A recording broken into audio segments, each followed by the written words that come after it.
Now the On Your Side forecast with Chief Meteorologist Scott Dorval.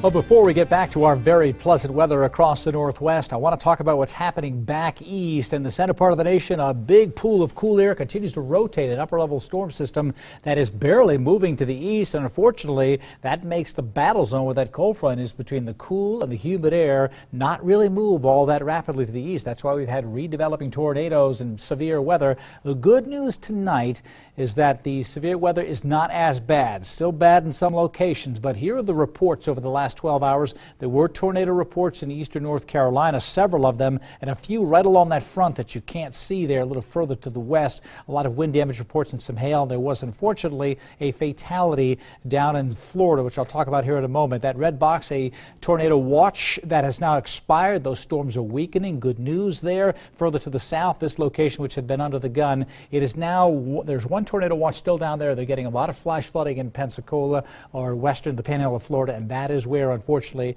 they had the one fatality from a drowning due to flash flooding late last night, early this morning. All right, so it's not so bad, not as bad tonight. It will get a little worse east of there towards Atlanta, Georgia tomorrow.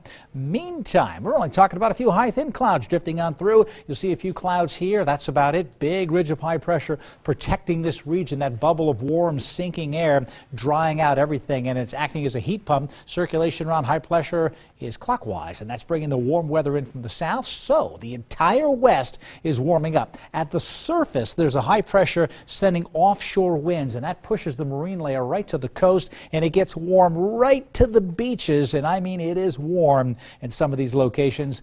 Tuesday, it's just going to keep running on the Futurecast all the way through Friday. You really see just about nothing, no storms passing through, so sunshine is what we see all the way through Friday and into Saturday as well. Wednesday's high temperatures still cool to the east, but the warm air is moving in, so we go from 64 today to 70 tomorrow, and look at this, 80s to the west. Medford at 88 pushes ahead to Thursday. The warmth spreads further to the east, near 80 in the Treasure Valley, and mid-80s here. Portland, Seattle, Medford, Roseburg, all doing very, very well with those warm temperatures, thanks to that big bubble of high pressure and strong high pressure that will keep everything above average across the west. There will be a storm that could bring some rain by Monday, but not until then. Highs near 70 tomorrow in Boise, 70 to 75 in the Western Valley, 74 in Vail. A lighter wind than we had today. A little frost tomorrow morning is still likely in the garden. I hope you covered whatever you needed to cover for the morning, but the afternoon will be amazing with the sunshine tomorrow. 60s in Long Valley, low 70s in parts of Idaho City, Garden Valley, Crouch, Pine, Featherville, near 70 degrees. Sun Valley, Stanley. Sun Valley is going to be amazing. If you get outside,